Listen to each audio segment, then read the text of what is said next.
Hello my dear student, welcome to our channel Guruvesh classes.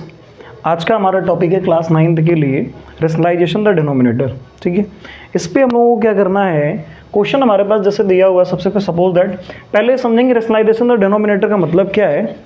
ठीक है, पहले आप ये समझ के देखो, क्वेश्चन हमारे पास जो हम लोग नंबर्स के बारे में पढ़ते हैं, आप नंबर्स को दो तरीके से जैसे आपने पढ़ा हो कभी, तो आप एक बोलते हो रेशनल नंबर बोलते हैं और एक दूसरा इरेशनल नंबर बोला जाता है। ठीक है, इरेशनल नंबर्स की जो डेफिनेशन होती है वो कुछ इस टाइप से होती है कि आप बोलते हैं कि भाई terminating, non terminating and non repeating decimals कैसे बोले जाते हैं, non terminating and non repeating decimal are irrational number. मतलब इनमें क्या होता है कि जो टर्मिनेट होगा पॉइंट के बाद जो डेसिमल होगा उसकी जो डिजिट होगी वो टर्मिनेट नहीं हो रही होगी। टर्मिनेट का मतलब सिंपल सा आप ये समझ सकते हो कि वो रुकेगी नहीं। रिपीटिंग मतलब क्या, नॉन रिपीटिंग नंबर, मतलब उसमें पैटर्न रिपीट नहीं होगा।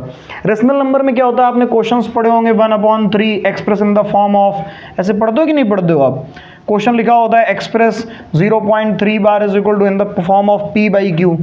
ठीक है ना, और p/q के फॉर्म में कौन से नंबर होते हैं भाई, आपके पास रेशनल नंबर होते हैं। रेशनल नंबर की डेफिनेशन ये तो पढ़ते हो, p/q and q does not is equal to 0, ये तो पढ़ते हैं कि नहीं पढ़ते हम लोग। ठीक है, ये हो गया हमारे पास रेशनल और इरेशनल का कॉन्सेप्ट। ठीक, अब जैसे सपोज दैट आपके पास √2 लिखा हुआ है क्वेश्चन में, इसकी वैल्यू हमारे पास 1.414 होती है। ठीक, सपोज दैट किसी ने क्वेश्चन ये लिख दिया भाई 1/√2। अब आप देखो 1/1.414, और ये रुक नहीं रहा है, नंबर कहाँ जा रहा है, आगे जा रहा है। ये क्योंकि कैसा नंबर है, non terminating and non repeating number है कि नहीं, ये रुक नहीं रहा नंबर। अब सोच के देखो, अभी इसको डिवाइड देना थोड़ा सा टिपिकल है ना हमारे लिए, क्योंकि नीचे का नंबर हमें एग्जैक्ट क्लियर ही नहीं है अभी कि कैसे आप इस पर डिवाइड दोगे। चलो ठीक है, इसी क्वेश्चन को समझने के लिए, इस फॉर्मेट को समझने के लिए हमारे पास सपोज दैट एक क्वेश्चन है 1/√5 का। ठीक है, इसको रेशनलाइज करने के लिए क्या करना होगा कि आप √5 से क्या करते हैं, ऊपर और नीचे दोनों साइड मल्टीप्लाई कर देते हैं। इसका अगर आप 1 में मल्टीप्लाई करेंगे तो √5 हो जाएगा। और आपने पढ़ रखा है कि भाई मल्टीप्लाई में बेस अगर सेम होते हैं तो मल्टीप्लाई में पावर्स क्या हो जाती हैं, ऐड होती हैं हमारे पास। ये 1/2 हो गया, 5 की पावर 1 हो गया, यानी 5 आ गया आपके पास। अभी सोच के देखो, ये 1 ऊपर वैल्यू कुछ और होगी, नीचे 5 लिखा हुआ है, डिवाइड देना थोड़ा सा हमारे लिए ईजी हो पाएगा। ठीक है, इतना कॉन्सेप्ट क्लियर है। सेकंड क्वेश्चन देखते हैं। ऐसे हमारे पास क्वेश्चन लिखा हुआ है, सेकंड नंबर क्वेश्चन लिखा हुआ है 11/2√3 - 1, 2√3 - 1। अब बस यहीं से स्टार्ट हो जाता है। अपने पास जो क्वेश्चन का स्टेटमेंट है वो याद रखना है हम लोगों की। भाई स्टेटमेंट क्या है कि अपॉन में अंडर कभी नहीं होना चाहिए, अपॉन में। ठीक है, सीधा सीधा आप लिख लेंगे, अपॉन में अंडर कभी नहीं होना चाहिए। बस यही अपनी ट्रिक है, हमें यही याद रखना है। ठीक है ना, कभी नहीं होना चाहिए। ओके, इज इट क्लियर भाई। हमें ये चीज़ याद रख के चलनी है कि अपॉन में अंडर कभी नहीं होगा। अगर अपॉन में अंडर है तो उसको हटाना है, और हटाने के लिए हमें क्या करना होगा, उसका रेशनलाइजेशन करना होगा। और रेशनलाइज कैसे करोगे, आपको पास अगर सिंगल नंबर दिखाई दे रहा तो सेम नंबर से न्यूमरेटर और डिनोमिनेटर में क्या कर देंगे, मल्टीप्लाई कर देंगे। ठीक, अगर हमारे पास इस टाइप से नंबर लिखा हुआ है तो इसमें क्या करना होगा आपको, ये जो नीचे अपॉन में नंबर लिखा हुआ है इसका आप साइन चेंज कर दीजिए और प्लस माइनस में क्या कर दो भाई, मल्टीप्लाई कर दो। ये आपने इसका साइन चेंज किया, बीच का प्लस कर दिया, और न्यूमरेटर और डिनोमिनेटर में क्या कर दिया, इसका मल्टीप्लाई।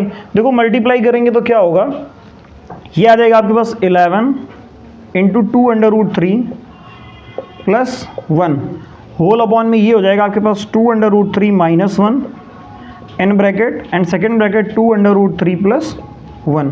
ठीक है, ये हो जाएगा। अब आपको पता है भाई, आपने एक फॉर्मूला पढ़ा हुआ है, a² - b² फॉर्मूला क्या होता है, एक ब्रैकेट में a + b, दूसरे ब्रैकेट में a - b। देखो ये कुछ इस फॉर्मेट में दिखाई दे रहा है। ये अगर आप कंपेयर करोगे तो a की वैल्यू a दिखाई दे रही है, b की वैल्यू हमें 1 दिखाई दे रही है। इस फॉर्मूले पे अप्लाई कर दो, ये आ जाएगा 11 × 2√3 + 1 होल अपॉन a की वैल्यू हो जाएगी 2√3 का होल स्क्वायर -1। अब देखो किसी को डाउट हो तो भैया साइड में अपना कर लेना, बाकी जरूरत नहीं है, आप ऐसा मन में भी कर सकते हो। 2 का 2 बार मल्टीप्लाई करोगे 4 आ जाएगा, √3 का मल्टीप्लाई 2 बार करोगे 3 आएगा, 4 3 = 12 हो जाएगा। किसी को डाउट हो तो अपना रफ में कर लेना भाई यहाँ पे। ठीक है, कहीं पे 2√3 × 2√3, 2 और 2 कितना हो गया 4, √3 कितना हो गया 3, कितना आ गया मल्टीप्लाई हमारे पास 12 आ गया भाई। ठीक है, इसको सॉल्व कर लो आप। 11 × 2√3 + 1 होल अपॉन में कितना हो जाएगा 12 माइनस 1, ये कितना बचेगा 11 2√3 प्लस 1 होल अपॉन में 11, 11 से 11 क्या हो जाएगा, फाइनल आंसर हमारे पास क्या आ जाएगा 2√3 प्लस, अब देखो तुम्हें ये चीज़ समझ में आ रही होगी, √3 की वैल्यू रखो, उसमें 2 का मल्टीप्लाई पॉसिबल है, प्लस 1 ऐड कर लो, आराम से कर सकते हैं कि नहीं कर सकते हैं, इसलिए हम लोग इस टॉपिक को यूज़ करते हैं ऐसे, ठीक है। इसको नोट करो, इसके बाद एक क्वेश्चन तुम लोग करके दिखाओगे, चलो नोट करो इसको।